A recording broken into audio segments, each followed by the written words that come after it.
穿成男主的做精炮灰女友后，我敬业地走着剧情，每天在床上肆意欺辱男主，在床下大笔挥霍他的钱，只等男主彻底厌弃我，任务就结束了。可无论我怎么做，男主永远都笑得温柔缱绻，毫不在意地任我睡，任我捞。正当我百思不得其解时，掉线的系统忽然发出尖叫：宿主，你睡错人了，这是本书最大的疯批反派谢怀燕啊！难怪他那么淡定，跟他一比，我这点坏就像小猫挠爪一样轻啊！我吓得转身就要跑，可一回头就撞见了谢怀燕。他把我扔回床上，慢条斯理地解开衣扣。你欺负我那么多次，也该让我欺负回来一次吧？别怕宝宝，就一晚。刚睁开眼，周围是一片幽深昏暗，耳边传来陌生人压抑至极的喘息声。适应了一下光线后，我朝声音来源看去，只见一个肩宽腿长的挺拔男人坐在沙发里，他身体轻微颤抖着，眼尾泛起艳丽的桃红。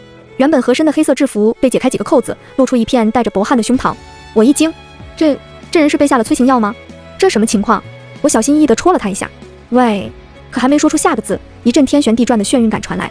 下一刻，我已经被人压在了床上，炽热滚烫的气息扑面而来，压迫感沉重的让人头皮发麻。一道低哑的男声在耳边响起：你是谁？我一愣，其实我是个穿书者，穿成了名为沈离的恶毒女配。原著中，沈离本来是男主谢怀燕的女友，伪装的温柔纯情。可男主一朝破产后，他就暴露了恃才好色的本性，白日里大笔挥霍男主剩下的积蓄，晚上则是把男主囚在床上，夜夜欺凌。时间一久，沈离觉得无趣，就把男主扔进了黑市，自生自灭。可是男主活了下来，从此他彻底黑化，不但组建了自己的势力，还千百倍地报复了沈离。最终等他奄奄一息后，男主觉得无趣，就一枪给了他痛快。而我的任务就是走完这段剧情，对男主使劲睡，使劲捞，然后识相的死掉。这么说来，我眼前这人就是男主谢怀燕了。咔嗒，正琢磨着，腰间忽然传来一阵坚硬的触感，我猛地回过神来，余光一瞥，抵在我腰间的是一把枪。我靠，男主你哪来的枪？原著也没写这段啊！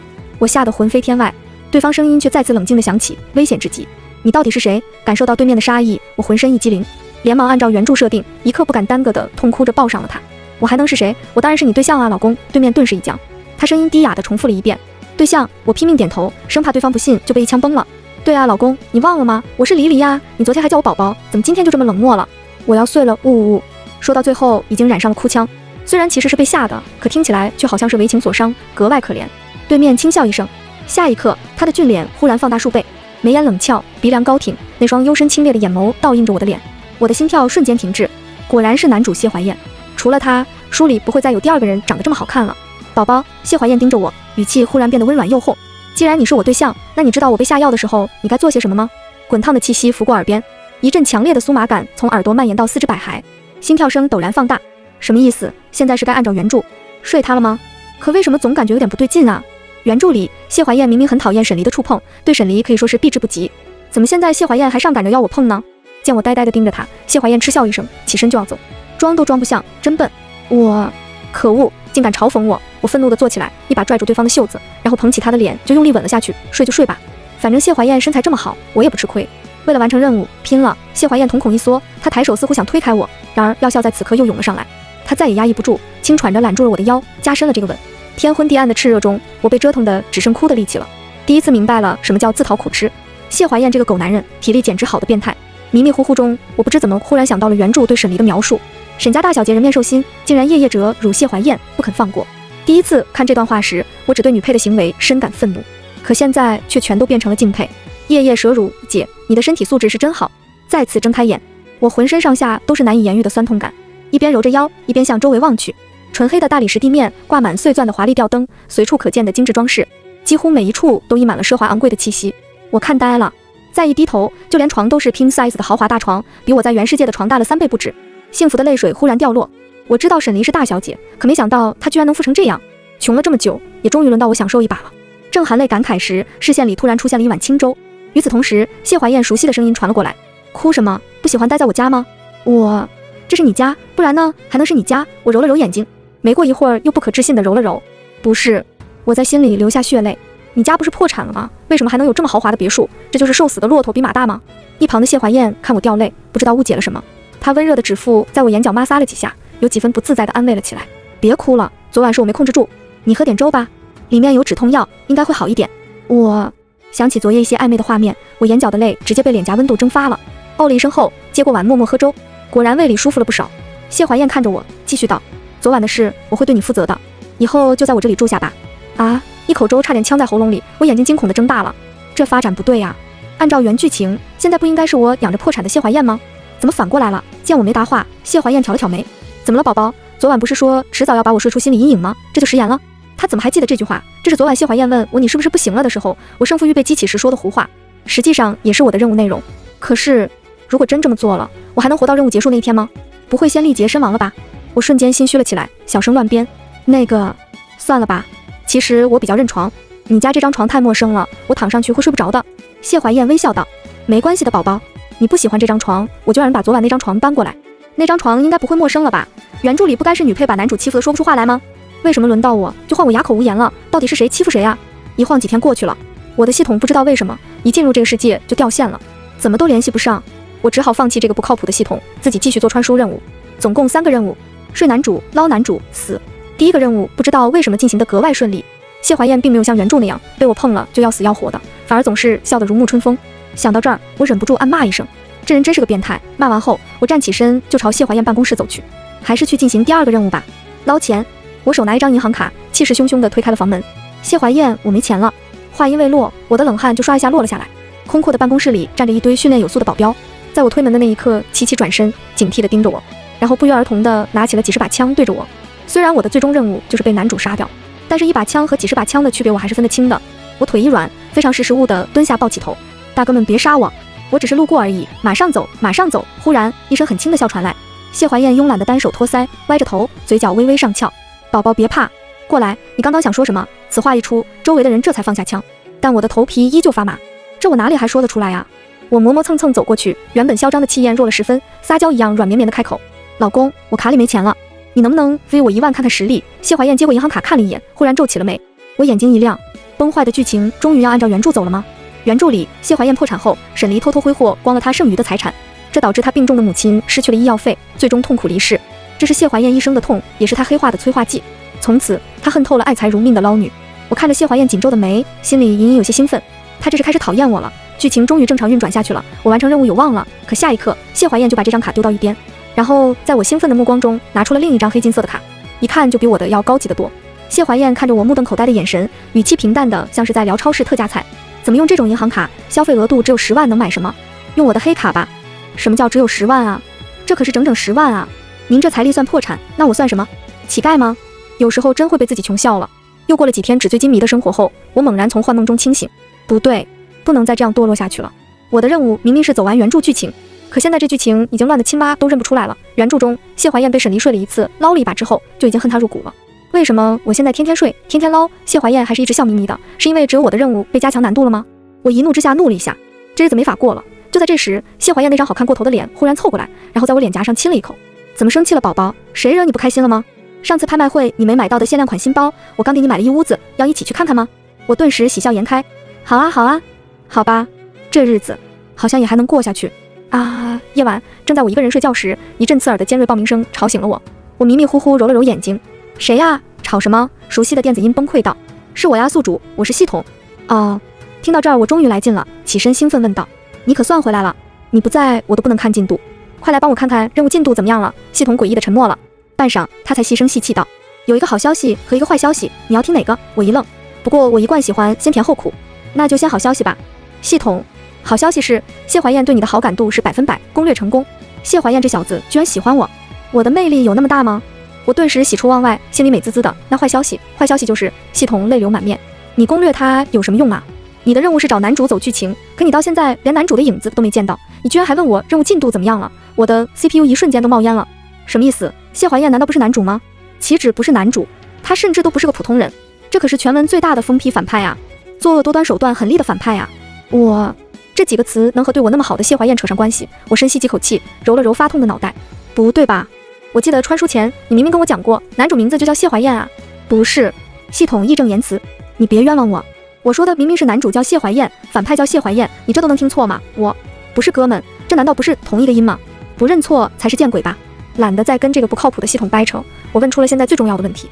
那我现在该怎么办？系统，还能怎么办？快跑啊！他的语气瑟缩了一下，你知道什么叫最大反派吗？那就是远比你想的要残忍心狠。你落在男主手里也就一颗子弹的事，落在反派手里还不知道会怎么死呢。赶紧趁现在逃命吧。我被系统吼得脑袋发痛，下意识听他的话从床上爬起，转身就想跑，可刚一抬头，我浑身的血液就凝固了。昏暗的房间门口，谢怀燕正静静地站在那里，不知道听了多久。她明明面无表情，可隐匿在阴影里，却无端阴沉的让人害怕。宝宝，你在跟谁说话呢？你想逃去哪儿？这跟大白天撞鬼也没区别了。我的冷汗瞬间落了下来，看不清谢怀燕的表情，不知道她究竟听到了多少。我现在只能赌一把。想到这儿，我几乎是用了这辈子最快的反应速度，瞬间笑意盈盈地扑了上去。老公，你怎么来了？我在跟朋友打电话呢。他今天玩了密室逃脱，一直在跟我聊怎么逃出去，听起来好好玩。我下次也想和他一起去，可不可以呀？一边说话，我还一边摇晃着他的胳膊，试图分散他的注意力。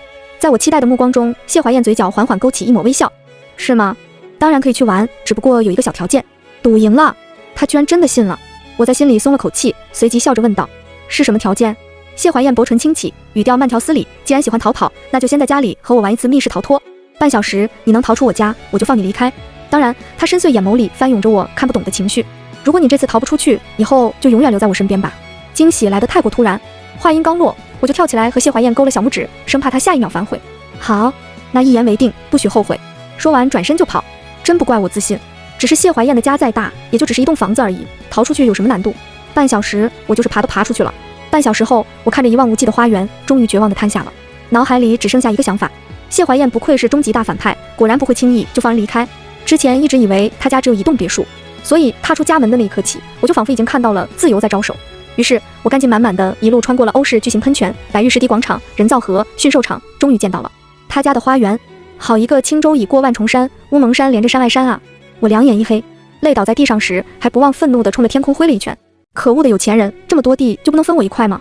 忽然间，一阵夜晚冷风吹过，周围顿时响起一片簌簌声，各种奇形怪状的植物随风而动，甚至还有鸟发出了凄凉的尖叫。我又默默收回了拳头，硬生生被叫出了一身冷汗。刚才肾上腺素飙升，现在冷静下来才发现，我的周围空无一人。这么偌大的花园，此刻只有我一人在，这氛围实在是有点恐怖了。我小心翼翼地往回走，完全不敢回头，生怕有什么不干净的东西在追我。可偏就在这时，斜肩被树丛绊了一下，我注意力全集中在身后，一时没防备，身体重重向前摔去。糟了！我瞬间闭紧眼睛，等待着痛意来袭。可就在这时，一股力量忽然揪住了我的领子，轻轻一扯，我就摔进了一个人的怀抱里。这突如其来的变故吓得我魂飞魄散，拼命挣扎了起来。啊！什么东西？不要缠上我！一声轻笑传来，对面轻而易举地制住了挣扎的我，给我披上一件温暖的大衣，阻隔了夜晚的寒气。熟悉的雪松香水味传来，我瞬间停下不动了，睁眼抬头望去，正好撞进了谢怀燕含着笑意的眼睛里。你输了！不知道为什么，见到谢怀燕的这一刻，我紧绷着的心下意识就放松了下来。明明逃跑失败了，此刻却不合时宜地感到了安心。我嘟哝着耍赖道：刚刚的比赛能不能反悔啊？没想到你家这么大，不公平啊！谢怀燕微微一笑：不能反悔，你可是跟我拉钩发誓的，忘了吗？月亮下，她那过于绝美的容颜潋滟的不像话，几乎比月光更勾人。我的脑袋都宕机了一下，半晌才耳朵红红的转过头。忘了。谢怀燕盯着我，忽然笑了几声。那你记性真不好，我帮你深刻一下记忆吧。输了游戏的代价是……他牵起我的手，十指紧扣，垂头在手背上落下郑重其事的一吻。留在我身边，绝世帅哥对我说情话的杀伤力太大了，足足用冷水洗了3遍脸，我的热意这才消了下去。冷静后，我突然意识到了后果。完了，系统，错过这次机会，我就再也不能逃了，怎么办？系统沉吟片刻，要不我们换个思路呢？不要主动逃跑，而是让谢怀燕自己受不了你，把你赶跑。我一愣，啊，这真能做到吗？系统信心满满的拍了拍胸膛，放心吧，我走南闯北见过那么多男人了，对男人的了解可比你深多了。男人最讨厌纠缠不休、控制欲强的女人，你只需要充分发挥做精的本领，一刻不停的无理取闹，惹他厌烦，保证几天过去就被丢出来了。听起来好有道理的样子哦。于是我重重点头，好主意。第二天傍晚，谢怀燕晚回来了5分钟，她一边向里走着，一边单手解着领带，身上隐隐散发着慵懒的倦意。好机会，系统说过，在男人疲惫的时候作死，可以达到事半功倍的效果。于是我立刻飞奔着扑进了他的怀里，仰头就嚎啕大哭了起来。谢怀燕身子一僵，随后用手指细致地擦着我的眼泪。怎么了？我哽咽着揪住了他的衣领。老公，你是不是在外面有人了？泪眼朦胧中，我看见谢怀燕微妙地挑了一下眉。我不管，你今天回来那么晚，肯定是出去找别人，不要我了。我用力挤着眼泪，把这辈子最伤心的事都想了一遍，极力装成一副心碎恋爱脑的模样。可就在这时，脸上忽然被温热的东西碰了碰，我疑惑地扭头看去，然后忽然就哭不出来了。谢怀燕举着一袋包装精美的糕点，语气里有几分无奈，说你记性差还不信，前几天不是还吵着要吃新品糕点吗？今天他家开门，我这才耽误了点时间。我一愣，这才想起来，前几天是有家新开的甜品店，听说厨师是世界顶级的水平，对食物品质有很高的要求，一天只限量做5份。我当时就那么随口一提，根本没想过能买到。可没想到，谢怀燕竟然真的给我买回来了。我捂住胸口，尽力去压抑那莫名加速的心跳。不行，绝不能在美男计这里倒下。视线一转，我忽然瞥到谢怀燕衣领上的一抹红色，终于再次找到了机会。等等，你这衣服上是什么？斗志重新燃起，我激动地踮起脚尖，一把扯开了她的衣领。你的领口上怎么有个口红印？谢怀燕被扒衣服的时候，耳尖有些泛红，此刻听见我的话才回过神来，低头淡淡地瞥了一眼领口，然后伸出骨节分明的手指，轻轻按在了我的嘴唇上。我的话就这么僵在了喉间，正疑惑地想问她要干什么，就听见谢怀燕有些暗哑的声音从耳畔传来：“这是你的口红印，今天早安吻不小心蹭上去的，没舍得擦。”我的脸蓦然红了。谢怀燕虽然是疯批反派，可作为男友来说，真是能给足对象安全感的完美存在，硬生生让我挑不出一根刺来。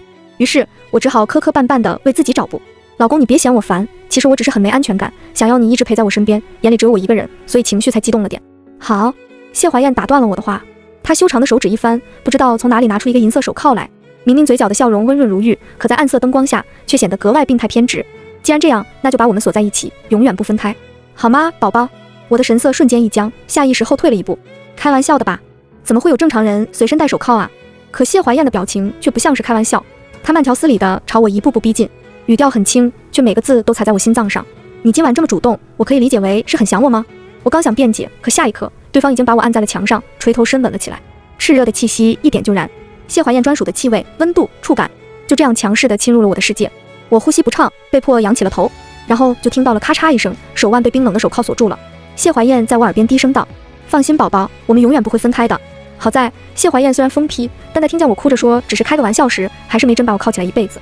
只是作为惩罚，她铐了我整整一晚。第二天起床时，我的腰已经酸得不成样子了，我只能边揉着腰边沉痛地进行失败总结。本以为我已经假装的占有欲很强了，可没想到对方的占有欲更是强到爆棚，真是好一场自投罗网啊！现在看来，想要让谢怀燕被我缠反，从而赶我走的方法，应该是行不通了。毕竟谢怀燕脑回路和其他人不一样，我缠着她，她并不会觉得烦，反而会爽。于是我只能拉着系统再次改变策略。这一次，系统沉思了半天，终于研究出了针对谢怀燕的方法。宿主，我算是明白了，谢怀燕这种占有欲变态的人，可能就是喜欢粘人的。那你就反其道而行之，表现得凶一点。我听得一愣一愣的，具体怎么做呢？比如，你可以双目血红的辱骂他、践踏他，告诉他你很讨厌他，没人会喜欢和变态待在一起。像他这种控制欲强的，肯定不喜欢敢反抗自己的人，恼羞成怒之下，肯定会赶你出去了。这话确实挺有道理的，但我还是呆住了。这个双目血红是什么操作？我拼命瞪了半天眼睛，都没让眼睛红起来，看来只能另辟蹊径了。于是谢怀燕晚上回到房间时，看到的就是我又红又肿的眼睛，跟个核桃似的，一看就明显哭过。她立刻快步走上前来，垂头看着我的眼睛，怎么了？我谨记系统的指导，努力冲她怒目而视，我讨厌你。可谢怀燕看起来并不在意的样子，她一边揉着我努力瞪大的眼睛，一边点点头，但是我喜欢你，因为喜欢你，很担心你，所以你能告诉我发生什么事了吗？她的语调温柔如水，就这样轻易化解了我的第一轮攻击。我顿了片刻，好一会儿才找回了自己的声音，磕磕巴巴的去羞辱她。你还好意思问？你这么变态，谁能受得了和你待在一起？气势很足，只可惜刚刚为了让眼睛哭红的我，此刻声音还有些哽咽，威力直接大打折扣了。谢怀燕盯着我，喉结上下滚动了一圈，才哑声道：“好了，宝宝，我承认昨晚靠你是不对，别哭了，我下次一定轻一点了。或者你想靠回来也随时可以，我任你报复。”有时候真怀疑谢怀燕跟我不是一个频道的，不然为什么总能把话题歪到莫名其妙的方向？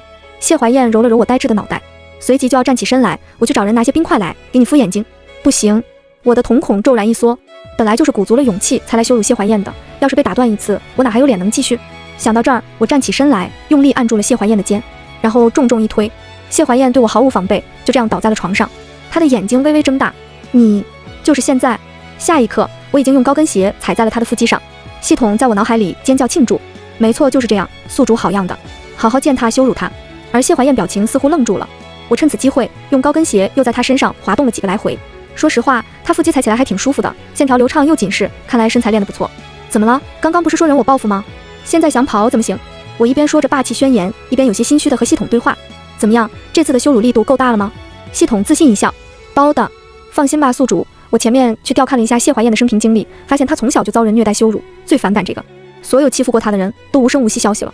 我的笑容登时一僵，啊，这不靠谱的系统，大哥，你有没有想过，我也有可能会消失呢？我只是想被赶出家门，不是想被赶去天堂啊！想到这里，我立刻就想收回脚，可却莫收动。我胆战心惊地朝谢怀燕看去，却见她眼眸里像是燃起了火焰，暗藏着滚烫的热度。她的声音暗沉至极，既然想要报复，为什么不再大胆一点？说着，她单手握住我的脚踝，强迫我一路向下。明明隔着高跟鞋什么都碰不到，可我却觉得整只脚都烧了起来。我头皮瞬间发麻，下意识想要再次挣脱，可这一次却被攥着腿按进了床里。上下位置一瞬间颠倒。谢怀燕居高临下的看着我，薄唇勾起，一直说我变态，你这不是喜欢比我还要变态的玩法吗？还喜欢什么？一会儿可以直接告诉我，不用拐这么一大圈再说。我们今晚都是一遍。这么折腾了1星期，谢怀燕还没烦，我的身体先撑不住了，系统也崩溃了。这人恋爱脑吧，都这么作死了还没烦，我都快烦了。事到如今，也只剩个下策了。我现在对系统的馊主意已经提不起半分兴趣，但出于礼貌，还是做了个请讲的手势。然后就听见系统说，只要是人类就都爱钱，所以你去把他钱花光吧。果然是下策，这难度比之前的主意还要高。凭谢怀燕的有钱程度，她的钱如果都换成现金，估计大伙烧个3天3夜也烧不完。但是到如今，我也只剩这一个方法了。虽然花不完，但花到让他心疼，应该也不难的吧。A 城拍卖会上，各界名流、达官显贵，甚至是黑白两道都聚集于此。一路上，红毯两边都摆满了价值连城的展品。这要放在以前，这样的场合我是踏都不敢踏进一步的。可如今风水轮流转，我拿着黑卡一路刷过去，买空了几乎所有的展品，收获了无数惊叹目光。旁边的人一直在小声窃窃私语，看口型似乎是在猜测我究竟要买到什么时候。可我自己也不清楚，我只知道我得一直买到谢怀燕受不了为止。叮铃铃，不知过了多久，电话铃声终于响了。来电显示上赫然是谢怀燕3个字。难道说？我按耐住心底的激动，点了接听。喂，老公找我有什么事吗？你刚刚一直在消费。我嗯2声，老公你是心疼钱了吗？可没想到谢怀燕似乎是被逗笑了，声音里都能听出一丝笑意。在乱想什么？我是心疼你的手，拎这么多东西不累吗？你今天出门没带几个保镖，估计拎不下，所以我刚刚增派了几个人，一会儿到。我一怔，语气不由得染上了疑惑。我买了这么多东西，不会太高调了吗？相处这些天，我发现谢怀燕虽然是反派大佬，但平时对外并不会过分张扬，还是以低调内敛为主。可我今天的行事风格跟她大相径庭，真的不介意吗？不过谢怀燕显然并不在意的样子，她的声音依旧温柔沉稳，无形中蕴含着让人安心的力量。不会，你尽管去高调，有我给你买单。系统的最后一个方法也失败了，但奇怪的是，我并没有感觉多失望，相反，这颗心比任何时候跳得都要快，仿佛有什么陌生感情在里面沸腾，真是奇怪呀。逛展结束后，我边揉着心口，边朝更衣间里走去。由于男士止步，保镖都自动停在了门外，我一个人走了进去，然后挑了一间隔间，脱去了一身华丽繁复的装饰，换上了日常的衣服。呼，我终于舒了一口气。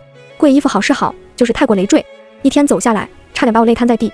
可这口气还没松到底，一群贵妇人打扮的人先成群结队进来了，耳边忽然传来了一句激烈的声音：刚刚那个浮夸的女人居然是谢怀燕女伴啊！居然有人讨论我。我好奇心起来了，轻轻贴在了门板上，想听得更清楚一些。嘘，声音小点，你吵的门外都能听到了。我的天，有谁数了那女人一晚上究竟买了多少东西吗？跟钱花不完似的，好败家呀！就是说，而且她跟了谢总之后，也不在圈子里露面，一露面就这么高调，感觉像在跟我们示威一样。可能就是想让男人看她吧，故意穿那么华丽，害我先生今晚一直盯着她，他心里肯定爽死了。谢总和这种女人在一起，真是家门不幸。我听着听着，不但毫无波澜，反而有些想笑。没想到这些从来没说过话的人，居然会在背地里这么蛐蛐我。不过我这辈子最不缺的就是别人在背后说坏话，只要不妨碍到我，无论他们怎么说，我都不会分过去半点眼神。于是我推开门，转身想要离开，可就在这时，一道格外尖锐的声音传来。就我觉得谢怀燕也不是什么好东西嘛。听到谢怀燕3个字，不知道为什么，我离开的脚步登时一顿。那人愤愤不平地继续分析，那女人又不是什么千金，哪能有什么话语权？要我说，她今晚做的事肯定还是谢怀燕那个贱种命令的。她从前和我们家合作的时候，竟然因为我们施工时不小心毁了一片村庄，就和我们取消合作了。私生子就是私生子，浑身都透着低贱的气息。这下我的脚步彻底停住了。原来我对谢怀燕的了解竟然这么少，她所提到的事我一件都不知道。但在和谢怀燕朝夕相处的这么多天里，我对她倒是有一些新了解。她会给受伤的野猫包扎，会认真接待上门感谢的福利院院长，也会对作死的我无限宠溺。桩桩件件都让我觉得她并没有系统口中那么恐怖，也没有门外那人口中那么坏。他们骂我的时候，我从小就厚脸皮，并不在意。可骂到谢怀燕的时候，我却下意识觉得困惑荒谬和久违的生气。门外一群人全都大惊失色，纷纷去捂嘴。我的姑奶奶呀，谢怀燕你也敢乱说，被人听到就完蛋了。那女人红唇一撇，切，怕什么？难道谢怀燕还能派人在女更衣间监听我们不成？嗨，她话音还未落，我就拍了拍她的肩膀。女人瞬间停住了话语，她缓缓回头看向我，华丽的妆容也遮不住骤然变白的脸色，像见到了鬼似的。我嘴角带笑，语气温柔道：姐姐们，你们在说什么？可以也带我一个吗？没想到这群人背地里议论的风生水起，可真见到本人时，却吓得话都结巴了。啊，这不是谢怀燕那位？哎呀，妹妹也真是的，怎么来了也没点动静呢？就是呢，哈哈哈！你看姐姐们正在聊着你呢，你就来了，多巧啊！群贵妇人强颜欢笑着凑上来，故作亲昵地挽住了我的手，而我任由他们揽着，语气依旧温和。还好，也不是很巧，我在这里听了10分钟才出来的。今天败家买了一堆东西，很累。所以在更衣室休息的久了一点，姐姐们不在意吧？这下大家的脸纷纷变得五颜六色，毫不精彩。不好意思啊，妹妹，姐姐们喝醉酒了，说醉话呢，妹妹别往心里去。我就先告辞了，那我也先走了。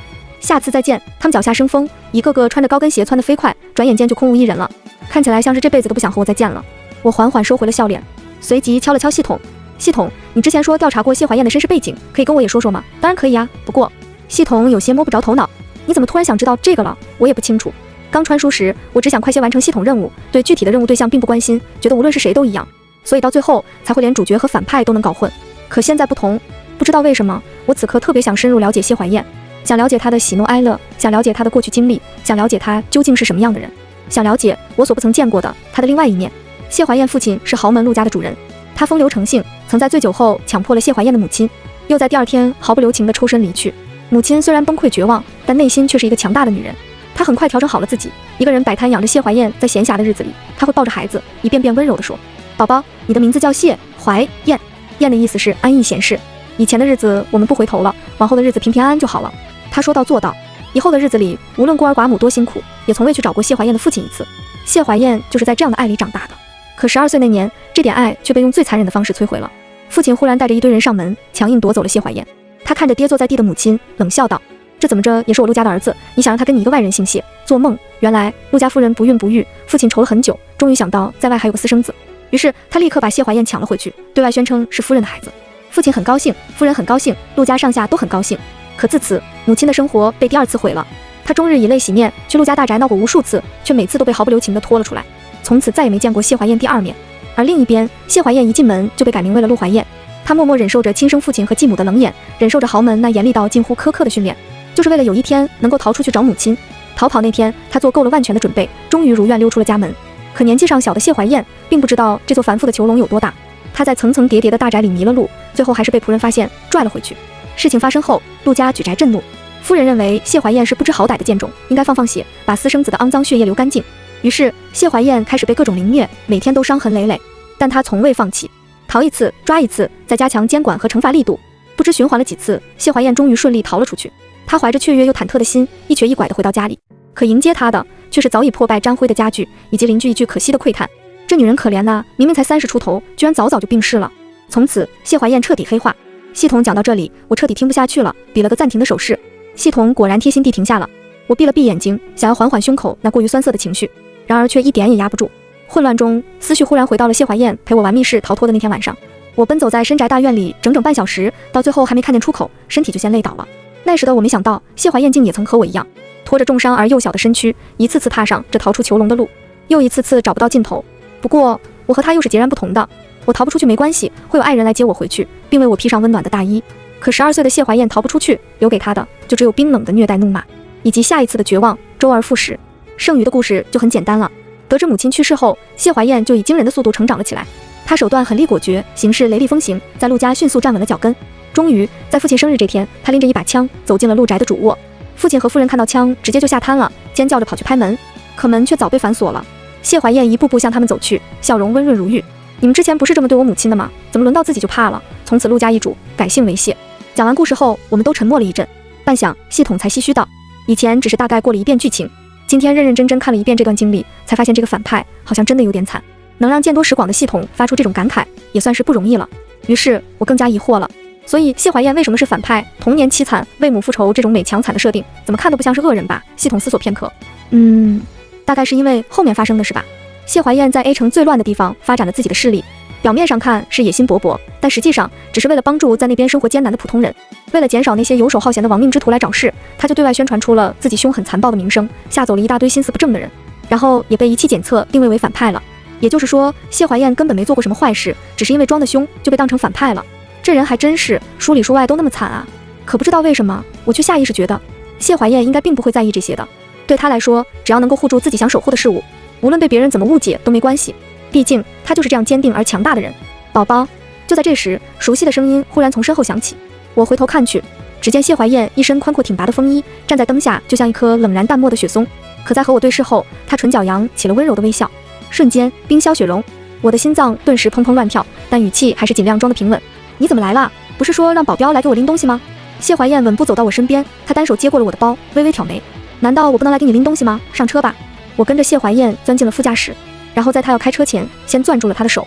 谢怀燕一愣，怎么了？我摇摇头，没怎么，就是眼睛有点疼，好像是进什么东西了，能给我吹吹吗？闻言，谢怀燕果然俯身凑近了我。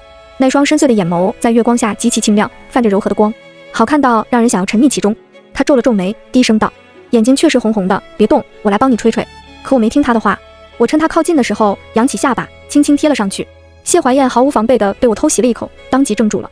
我忍不住笑道：“你怎么那么好骗呀？我是想亲你才这么说的。”可下一刻，谢怀燕就不甘示弱地追吻了回来，满世界顿时只剩下彼此的气味。这个吻并不如同往常一般热烈，两个人都在认真吻着对方，黏腻又安静，实在是太过安心美好了。我觉得自己就在此刻死去，恐怕也是幸福的了。谢怀燕在交吻的间隙处轻声笑道：“其实我也骗了你，来找你不是为了拎东西，而是因为我很想你。我并不懂爱是什么。7岁那年，妈妈告诉我爱我，可转头就跑了。8岁那年，爸爸告诉我爱我，可转头就和别人结婚生子了。14岁那年，我在学校里独来独往，有个小男孩红着脸上前说：我喜欢你，请跟我在一起吧。可在我面无表情的拒绝了后，他哭着跑了，边跑边喊我就是个没感情的怪物，活该被人孤立。再长大一些后，我学会了人情世故，也学会了察言观色。所有人都夸我开朗又体贴，可只有我知道，我的外表和内心是割裂的。无论表现得有多么热情，内心永远都是一潭死水。直到系统找到了我，说我的性格很适合去完成任务。阴差阳错中，我恰巧遇到了谢怀燕，从此这潭死水开始泛起了波澜。谢怀燕明明从小比我更不幸，可她却像她母亲一样，依旧拥有爱人的能力。我生命中来来往往那么多人，只有她会用行动告诉我，这世界上是存在爱的。她毫无理由又至死不渝。回到家后，谢怀燕去冲澡了。我坐在床上思考良久，终于敲了敲系统。系统，我想说件事。怎么了？我缓缓抬起头，眼神坚定。我想放弃原本的穿书任务了。毕竟谢怀燕对我真挚赤诚，而我却是因为任务才接近她的，总感觉对她很不公平。系统震惊了。宿主，你认真的吗？他结结巴巴地道。你放弃这个任务，积分奖励1块就没了。我现在看起来很缺钱吗？开个玩笑。系统悻悻道。你是我宿主，你应该比我更清楚放弃任务的代价是什么。我确实知道，放弃任务就代表违背了命定的情节，代价是再也回不去原来的世界，只能被困在这里。般人肯定难以接受，可我不同，回去其实也没什么好的。我在那里又没有亲人朋友，也没有什么特别留恋的事物。说到这里，我抬起头轻笑一声，但在这里有我的爱人，所以拿不到系统奖励也没关系，因为我最大的奖励早就已经出现在我身边了。话音未落，我忽然僵住了，条线条流畅的小臂紧紧同住了我的腰，男人略带沙哑的嗓音从身后传来，贴得极近。宝宝，谢谢你。我的手瞬间攥紧，脑袋紧张到一片空白。你都知道了。谢怀燕埋头在我脖颈间闷声道。早就知道了，从听到那个破系统撺掇你逃跑的那一天，我就知道了。居然这么早，我震惊了。亏我当时还急中生智地编出了什么密室逃脱的谎言，自以为瞒过了对方，可没想到他竟早就知道了，只是不愿意揭穿而已。我困惑地转过身和他对视。你明明知道我一直在骗你，为什么不说？为什么要说？谢怀燕反问道。你乐在其中，我也乐在其中，你情我愿的事有什么拆穿的必要？我的嗓音逐渐低落了下去，愧疚感油然而生。可是我一直在欺骗你，很恶劣。下一刻，嘴唇就传来温热的触感，原来是谢怀燕伸出修长的手指，轻轻抵在了我的唇上，打断了我。你一点也不恶劣，穿过来这么久，即使有了财富和地位，也从来没有害过任何人，还愿意陪在我这种恶人身边。他一开手指，在昏黄灯光下吻了上去，声音温柔而虔诚。你是很好的人，是我的爱人。心跳顿时为这2句话失去了控制，我忍不住搂住了谢怀燕的脖颈，主动又声色地回吻了她。我很小声地说，但我欺负过你很多次，还是有点愧疚，怎么办？下一刻，谢怀燕就搂着我的腰，支撑在了我身上，暧昧的水汽扑面而来，惹得我脸颊滚烫，也将她的嗓音浸染得无比低哑。既然欺负我那么多次，那也让我欺负回来一次就好了。别怕宝宝，就一晚。晃眼冬天到了，谢怀燕的生日也到了，我牵着谢怀燕缓缓走着，一路千叮咛万嘱咐，千万别睁眼啊，很快就到了，睁眼就没有惊喜了。谢怀燕则有些无奈地笑道，这是你第10次这么说了。我真没睁眼，宝宝。这位外界闻之丧胆的反派，此刻却乖乖低着头，一步步任我牵着走。我看得心动，忍不住笑道，这么听话，你就不怕我趁机把你卖了？这么绝情啊，为什么要卖我？倒也不是非得卖，你求求我，我就不卖。好。谢怀燕的声音染上一丝温柔的笑意，我求求你宝宝，别抛下我，别离开我，好不好？这样的谢怀燕是让人无法拒绝的。我顿时捂住了胸口，发誓道，再缺钱也不会把你卖了的，刚刚开个玩笑而已。到了，睁眼吧。谢怀燕浅笑着睁开了眼睛，然而在看到周围景象的一刹那，就这么怔在了原地。四周是明亮的色调，偏橘色的灯光温柔地包裹着家具，处处都透着熟悉的气息。这竟然是他和母亲曾经的家。在他12岁生日那天，这儿曾发生了翻天覆地的变化。再次回来时，已然变成了一塌糊涂、死气沉沉的模样。一同到来的还有母亲的死讯，从此这里就成了谢怀燕不愿再踏足的噩梦。可现在，她又恍若又回到了小时候，那些恐惧的阴影也开始一点一点被暖色光线代替。我站在一旁，看到谢怀燕许久没动，心里有些忐忑不安了起来。这个生日礼物是我早就策划好的，毕竟这座房子里装满了谢怀燕童年最美好的回忆，却就这样废弃了，实在可惜。于是我请系统提供了这房子原来的照片。又对着它一点点清理干净了蛛网灰尘，慢慢找人修复了破旧家具，尽力复原这里曾经的模样。但有些岁月的痕迹毕竟无法去除，做不到100%还原。于是我在这些地方又加了点自己喜欢的元素。最后完工时，整座房子看起来既古朴温馨，又有一丝现代的生机。原本我是很满意的，但是我看向身边的谢怀燕，越发紧张。我不知道你会不会喜欢，阿姨会不会介意？闻言，谢怀燕好像这才回过了神，她回头看向我，没开口说话，而是伸出胳膊紧紧抱住了我。我被抱得有些喘不过气来，只能拍拍她的肩。你还没回答我呢，这礼物怎么样呀？谢怀燕这才松开了点，那双深邃的瞳眸此刻被光线染成了一片漂亮的暖色。我很喜欢，明明说的是房子，可她的视线却一直停在我脸上。下一刻，谢怀燕像是再也克制不住一般，在我唇上落下了轻柔的一吻，滴泪在脖颈处划过。谢谢你，宝宝。曾经母亲就是站在这里，笑着对她说：“小燕，欢迎回家。”而如今是喜欢的人站在这里，眉眼间笑意盈盈地说道：“谢怀燕，欢迎回家。”于是她终于又有家了。全文完。